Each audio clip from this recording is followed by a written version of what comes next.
Hello, writers. Today we're going to do a new writing lesson, and I want you to remember that writers need tools just like construction workers need tools. If they didn't have their tools, they couldn't get the job done. So, as a writer, you need to get your writing tools together. You need a pencil, paper, some markers or crayons. Okay, so collect your things and then come back for our lesson. If you need to pause the video, that's okay. All right, so today I'm going to read a book by a very talented writer, Tomie dePaola. The title of this book is Pancakes for Breakfast. This book is kind of like some of the other books that we read, like I Walk with Vanessa. There's no words. All right, so this author chose to write with pictures only, and you can see right there he wrote some awesome pancakes. Looks like a delicious breakfast. So I'm going to read this to you. A house. A lady in bed. A dog. A cat.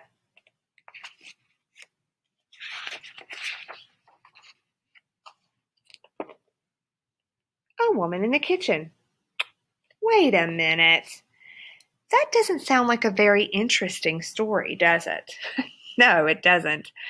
All right, so what we need to do is tell the story again with more details. That's why when you write your pictures and you're doing your writing, you need to add details so that we can tell a story, not just label things in the picture. Okay?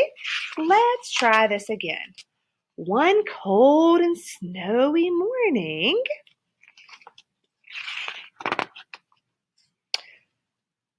a lady was in bed, cozied up under her covers, snuggling with her kitty, and her dog ran into the room.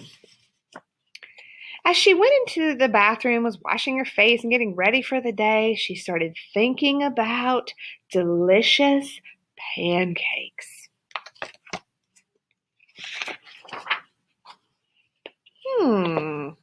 She's thinking about the pancakes, so she goes to the cupboard and gets out a big recipe book.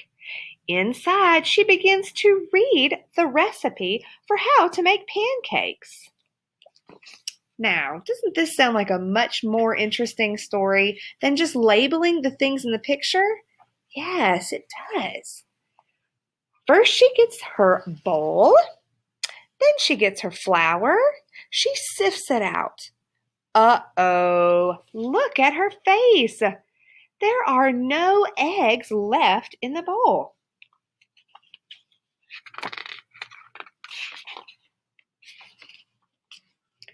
She walks in the snow out to the hen house and collects the eggs from her hens.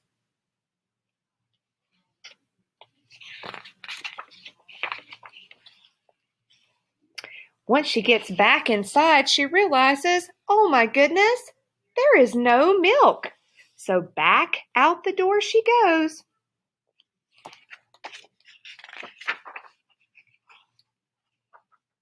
Inside the barn, she milks the cow and brings the milk back inside to make her pancakes. Look, she has to fill up her milk jug right there with the very fresh milk. This story is much more interesting than just labeling the pictures. He's telling something really exciting about pancakes. Now the lady has to churn up the milk and make it into butter. Oh my, look at her face. There are no words to tell me, but I can look at this picture and know that she is not feeling too good about what's going on.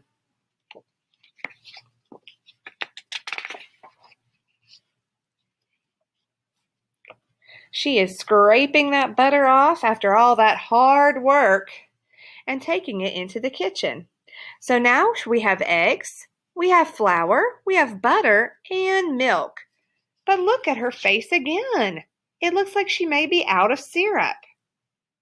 Do any of you all know how to get syrup if you don't have any more in your can there? Most of the time we go to the grocery store.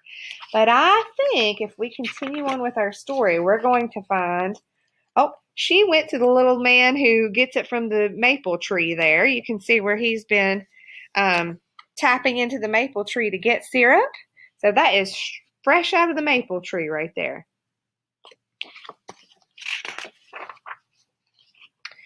as she's walking back, she is thinking about all the things she's going to need to do to make those pancakes. She's going to need to break the eggs and stir the batter, fry them up in the pan, flip them in the air, and finally put them on her table.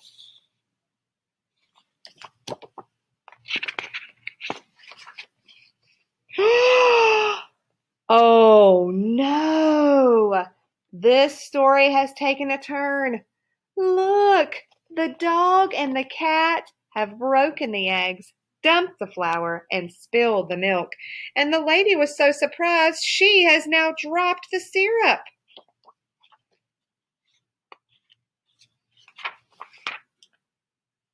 Oh, her dreams of pancakes are flying away. But then she smells something.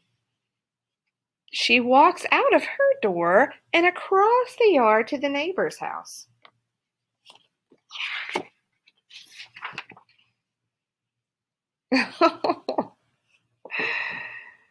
She smells the pancakes that her neighbor is cooking.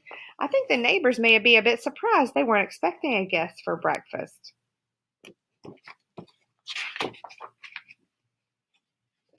And there she sits, very happy to have finally gotten her pancakes for breakfast after all that work. And the kitty and the doggy are resting too. So today, when you get your writing tools together and sit down to write, which is what I want you to do next, I want you to think about a story, okay? If you just drew a rainbow at the top of your paper, we could say rainbow.